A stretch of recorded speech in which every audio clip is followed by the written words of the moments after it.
to create some surfaces from the free form.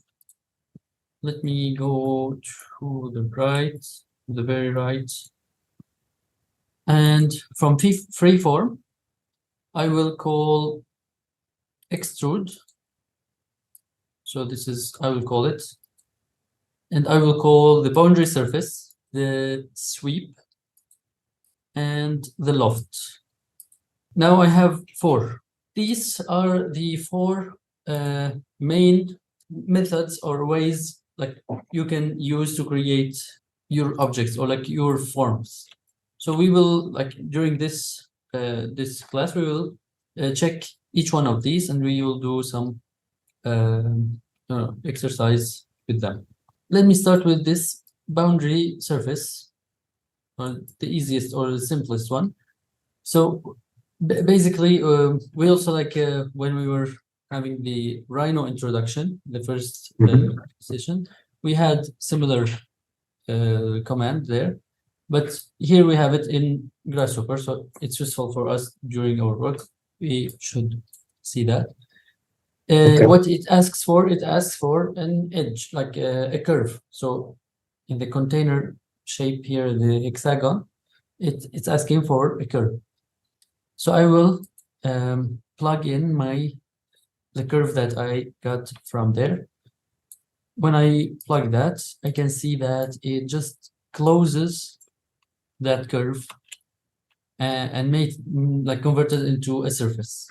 Here again, when you say extrudable, we will go to the extrude. I will put it here. For the extrude, it's asking also for a base, like, which is also a curve. So like in the hexagon, it's also a curve. So I'm gonna link that curve here. But it didn't work yet because it needs a direction. It's asking for like what direction should we extrude to? Like most basically what we do extrusion for is the Z axis, which is like the vertical vector. So if you see, just double click and hit Z, you will see here the first one is the unit Z. What it gives actually, it's a vector. Now here in the direction, it's asking for a vector, like the data type it's asking for. It's not a line, it's not a number, it's not a point, for example, it's a vector.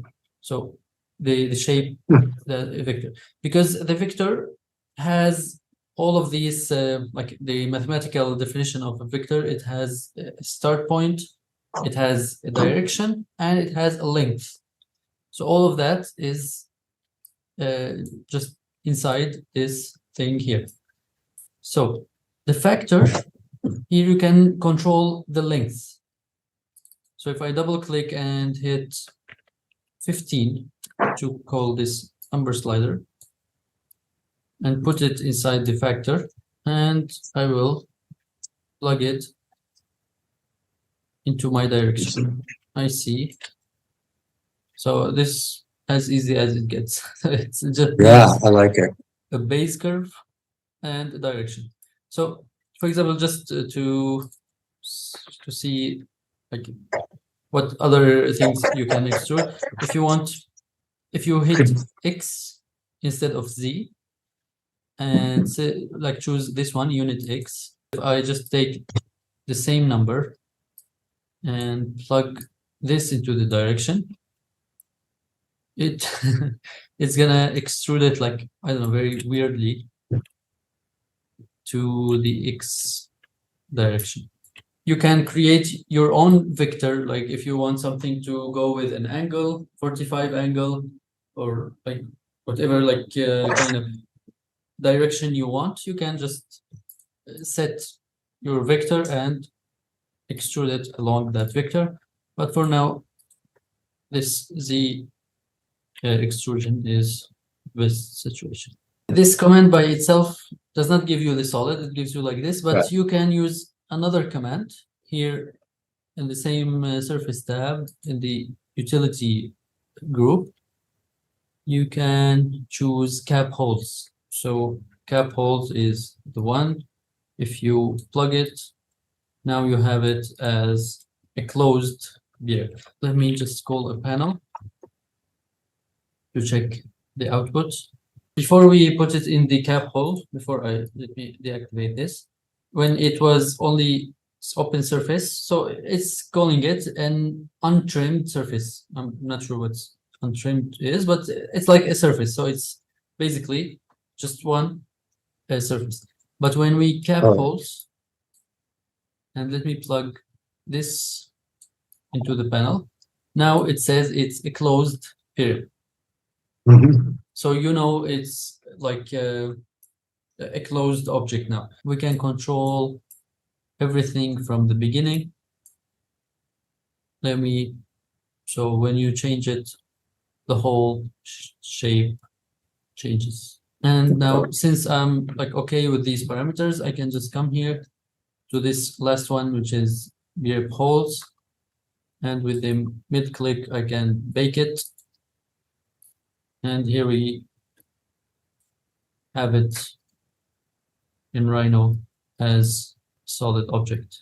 For example, if you want to try a different combination, different numbers, I want to change this to 40 and make it less wave width. And I will come here to the same thing and bake it again. So now I have this new object. If you choose the previous one, if you select the extruded one and bake it, it will give you the result of that one, which is an open extrusion. An open one. Wow. Okay. Wow. This is amazing. I love this. So you can bake each level or each phase of your work. Yeah. From this command here, it said mesh from surface. Now what we have here is like a very smooth surface, like mathematical definition. It's not feasible to give to a printer. So the printer or the slicer will not understand this. So to make it into mesh, I will use this command here, mesh from surface. When you select it, it asks you like what is the quality of the mesh that you want? Like, do you want it fewer polygons, which are, you know, like low poly, or do you want to take it to the last, which is more polygons, and say okay? So now you have it as a mesh. I think it's called like a quadrant mesh or something. Yeah, quads. They call them quads. Yeah. For now, I believe it is a very smooth object still. Like even you can see the curves here. It's not like a total. Yeah, I see but because we made it, like very much detailed, like with high quality curves. So there are some plugins in Grasshopper that does this work the same way. Instead of just using this simple tool here just to convert it to a mesh, there is some tools in Grasshopper that convert your surface into a mesh, and they convert them to like a very, very detailed smooth result. So I think this will smooth a lot of things in a way that we don't want. There is this tool, it's Catmull Clark. So if I